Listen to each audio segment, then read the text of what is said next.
Well, I came across a video that is basically like catnip for me. I mean, I have to hear what these two guys talked about. It's Don Lemon with Sam Harris. Now, it's a segment called The Lemon Drop, which is Don Lemon trying to go viral, or that's his little marketing ploy because his name is Lemon, so it's The Lemon Drop. Anyway, I found it interesting because the sensational clickbaity title of this video is basically insane, and we're going to be talking about white people. But the we in the we're going to be talking about is me, an actual white person. The two people talking about white people are two non-white people, Sam Harris and Don Lemon. So I wonder in what context they're going to be talking about white people. I'm going to be keeping score of that. Stay tuned.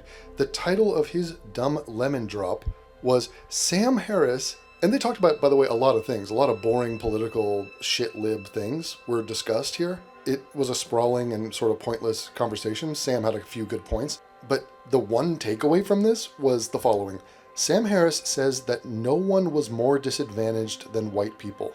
And the thumbnail, Sam Harris, white men most disadvantaged. Like, oh my God, that's shocking, that's sensational, oh my Lord. First of all, that's not what Sam was saying at all. That's a mischaracterization of his point. He was saying that the worst part of woke culture was that it was racist and not fair or logical. So when you are being racist in your admissions policy when it comes to universities or hiring practices, and if that is pointed at, slanted at, being racist towards white people, it is noteworthy that it is racist. You know, it's a completely normal and fair point, but of course Don Lemon takes it in the worst way humanly possible and goes, no, what? We can't have that. I don't agree. Fuck white people. It's okay for us to be racist. He reacted in a bizarre way, but the idea, the absolute state of white advocacy when Sam Harris is being chastised for speaking up on behalf of white people. Okay, he clearly is not doing that in this video. Clearly not. His one point here is valid about the biased policies against white people in schools and in business. Those policies are not sustainable because they are fundamentally racist. And eventually that will matter to somebody somewhere, one would think. But before I start playing this, and I probably will keep count, I want you to be aware of a few things. Number one, framing. So how we discuss things is rather important. It's as important as anything. Perception is reality is not just a phrase, it's true. So what we talk about, how we think about things, that matters. Language matters. What we don't talk about matters. How we are not framing things matters. And so just listen to how they talk about and think about and reference white human beings. Because this conversation is a microcosm of society. This is how non-whites talk about whites all of the fucking time. And it's about time that we sort of just address the gaslighting. Let's address it. And let's have the ambassador, self-appointed and yet universally recognized, ambassador of the white race, yours truly, Eagle Scout, UCLA graduate, devontracey. I will be telling you what we think, the Caucasian, white, European-descended Americans of this earth, from George Washington to Bill the Butcher to me. This is what we think of this Jew and this black guy, mulatto, talking about us. Because we are us, they are not us. And yet they're talking about us. So now here's our rebuttal from our advocate and representative, me, Devon. Tracy, your uncle. And the definition, the original definition of woke, isn't that what it meant, is to be aware of such inequities and the possibility of, if you elect someone like that, like Donald Trump, then this is what you can expect. So perhaps the people who some call woke, I understand you think it went too far, understood the moment and was aware and awake about what was to come, which is now reality.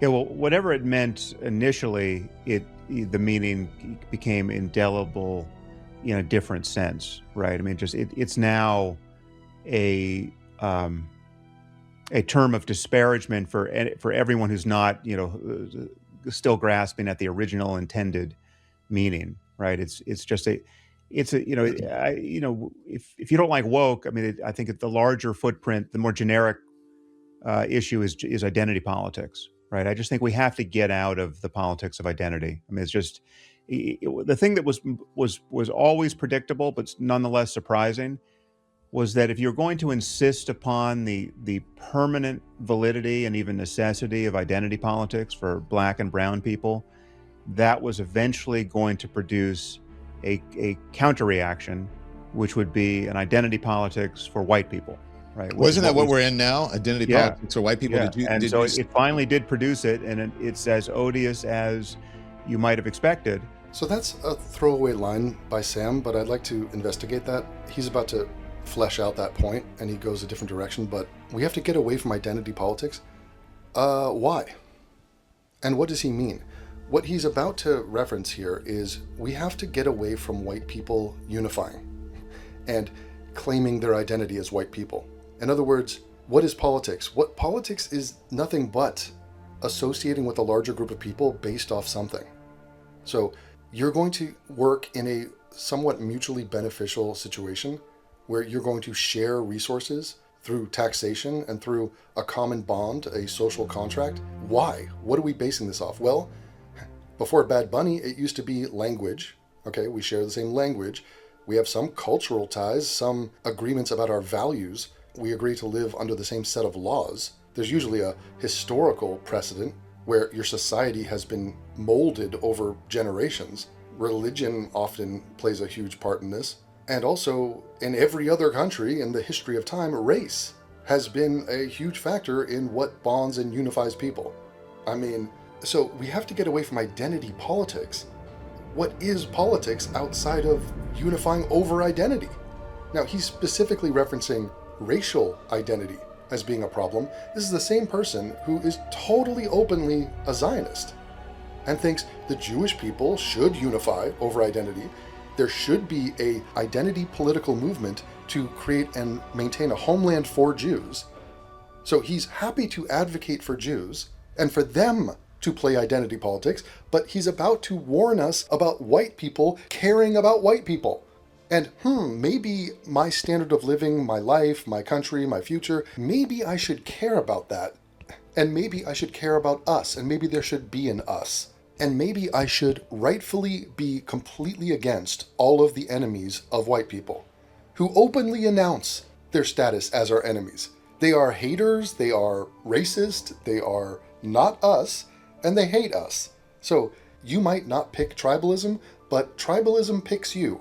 You're already in a tribe. You're already in a war. So you don't get to choose this. This is the fact about who you are and what it is to be a human being.